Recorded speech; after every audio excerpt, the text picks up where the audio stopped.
My dog is smiling at me. Hey, hi, hello. It's Tokencarnie.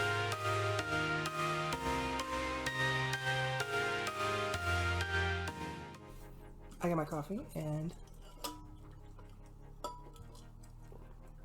let's get started. For those of you that haven't been here before, my name is Tokencarnie and I am a mess professionally. We'll go with that. Just kind of made a thing out of something that shouldn't have been a thing, and this is where we are. Professionally and Professional is a fun little interview series that I'm going to be doing where I'm going to be calling people, talking to people, especially right now during the current state of affairs in the world. For those of you that don't know my story, I am a professional runaway, mayhaps. I went to school for circus. I have a theater degree from Florida State University, and I studied circus performance. I was part of FSU Circus for 2 years, and then I went and taught at summer camps. I've taught at schools in Orlando, Florida, where I came from before California. I've worked with a bunch of circus-led performers. I've worked with a bunch of freelance artists. I've worked with small circus performance, and I've just kind of done a little bit of everything with it, and it was fun. And it gives me a mindset that I know a lot of people don't have, where they're taught, you go to school, you get a good education, you do the dream job, you make all the money. And that's not always the case for everyone. That's not how things always work. Sometimes you want to do something that's a little different and figure out where to go from there. So where this came from, I am known for being rebellious. I'm known for being a type of person who just doesn't really care, and I do whatever I want. And I was described by somebody as professionally unprofessional. It's like, can you?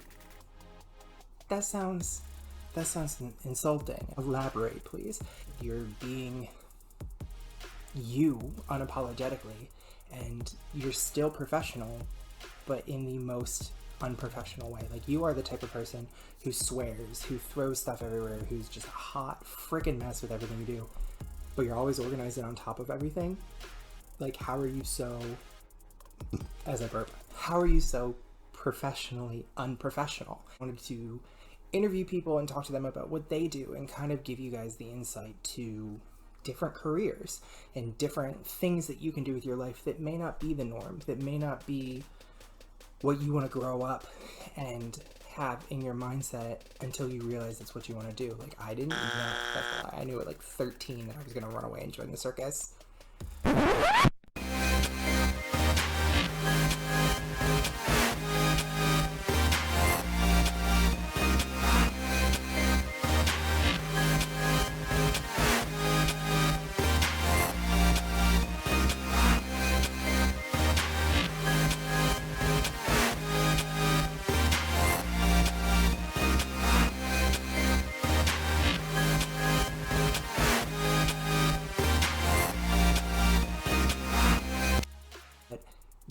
You know, before that I wanted to be a chef, and then I wanted to be a marine biologist, and all these other things that I studied for, and here we are on YouTube.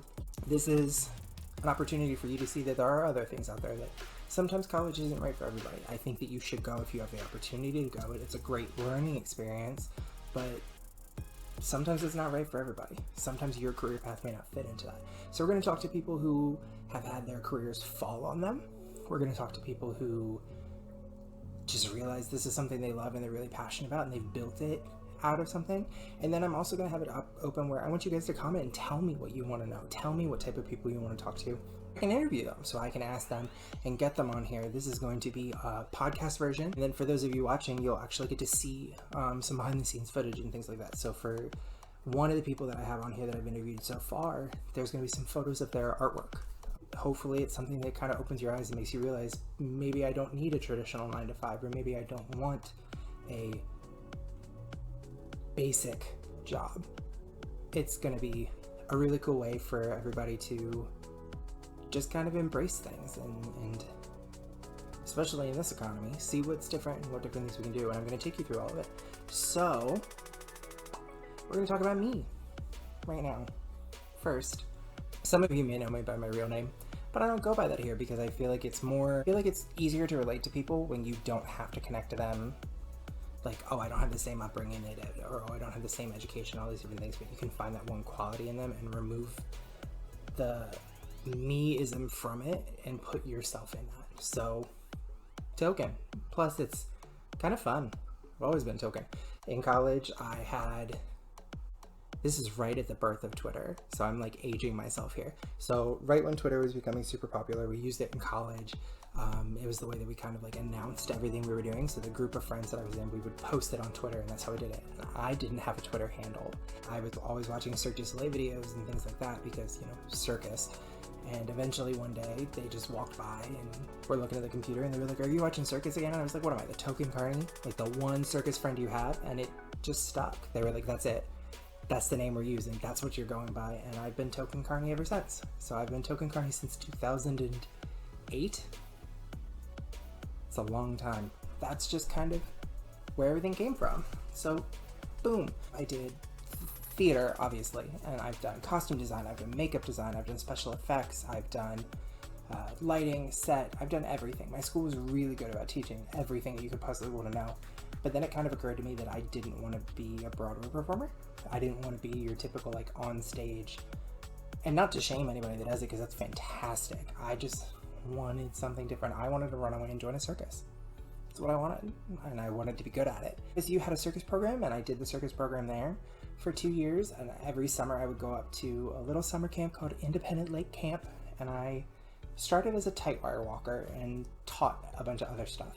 So I ended up learning as I was there, and that was a really cool experience because in circus, there are really good schools.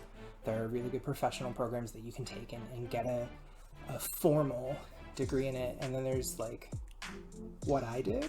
These are the skills that I had, and these are the skills that I wanted to learn. And that's how I did everything. At the end of my first summer, I was flying on a trapeze. I'm 6'4". I'm a whole lot of person to be flying on a circus trapeze. I went and started working in Orlando after I graduated. I worked at Trapeze Federation, and then I worked for the Orlando Circus School, which was run by the Lanuba performers, and then I've worked for a bunch of small programs. I worked and just really enjoyed what I did. And then it got to the point where I was tired of teaching. I owned my own program for a hot minute. I was bored. Not from teaching and from doing circus, but I was at the stage where I wanted to perform and I wanted to do more, so I decided to move to California. Now that is excluding all of the other stuff that happened, and if you want to know my whole story, it's on my website. It'll be linked in the description so you can read that too. I left a really toxic relationship and decided that it was time for me to do something for me. So I moved out to California, and I have been out here since January 4th, 2019. I literally packed my dog and myself in a rental car and just left with whatever we could fit in the car, and I figured it out when I got here.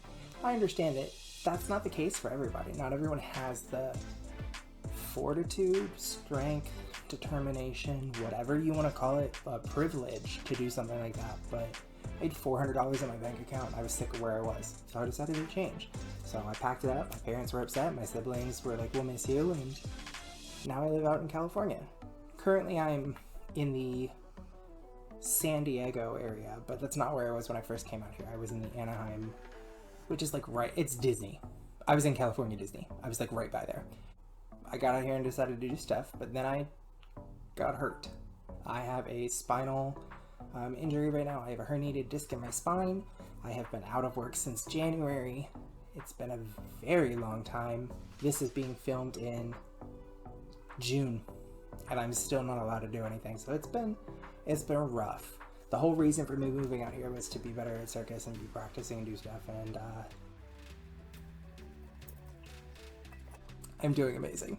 I moved out here for that, and I'm just healing right now, but in the process of healing, I decided that there was something I needed to do, and a lot of my friends that I talked to were like, "Wow, you're really not upset, you're not broken or damaged or like crying about this," which, don't get me wrong, this has been a miserable experience. Take care of your back, guys.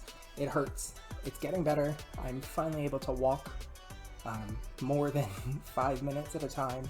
I can actually focus on fitness and trying to get back in shape, because the weight gain from injury is serious, y'all. Going from being a circus performer and being active and training and in the air so much to being essentially disabled has been suck. Has been suck. I'm doing great with English. It's been really shitty. Like, nobody wants that. Nobody wants to deal with this nonsense of I decided to make the best of it, and I started my website, redheadrunaway.com, and I wanted to share how I was doing and what I was doing in the meantime, because essentially I had everything that I had known taken from me. I don't blame anybody. Shit happens, you know? But what am I doing out of it? What am I making out of it? So I realized that I was good at organization, and I started bullet journaling, and I started just blogging about my experience after my terrible toxic relationship and moving out here and starting over. And that's where my website came from. And then more people started to notice it, ask questions, and a few of my friends were like, well, you're good at what you do. Help me organize this. Help me deal with this. Like, how are you able to make that happen? And that's kind of where my business started from. I mean, I do a few other things on the side, and you can find those on my website. It was mostly just, I had a story to tell and people wanted to listen to it. I didn't care if it was one person or 20 people, but people wanted to listen. That's where Professionally Unprofessional came from. Somebody called me that, and I decided I wanted to talk to other people about it. I wanted to talk to other people about the situations that they have had that have made them something different, made them better. So here we are. If you have a specific career or a specific person that you would love me to interview, let me know in the comments. Write it back there. As much fun as it is for me to interview and talk to these people, I want it to be something that you guys want to hear about. So if you have things that you want to know, tell me and we'll put them on there. Make sure you like and subscribe. This is the first of the series. I have a few other things that I post on my channel too. I have my Playing With Me section that I do for my bullet journal. I review my bullet journal and talk about how I use it to combat my anxiety and figure my life out. And then I've got a few other things up my sleeve that'll be coming out there too for you guys to enjoy. But this is the first one, and like, subscribe, share, and then follow me on my website. Okay, bye. I have to try and record everything before it gets too hot in here because California. We're gonna edit that out. Yeah, we're gonna edit that out. Delicate.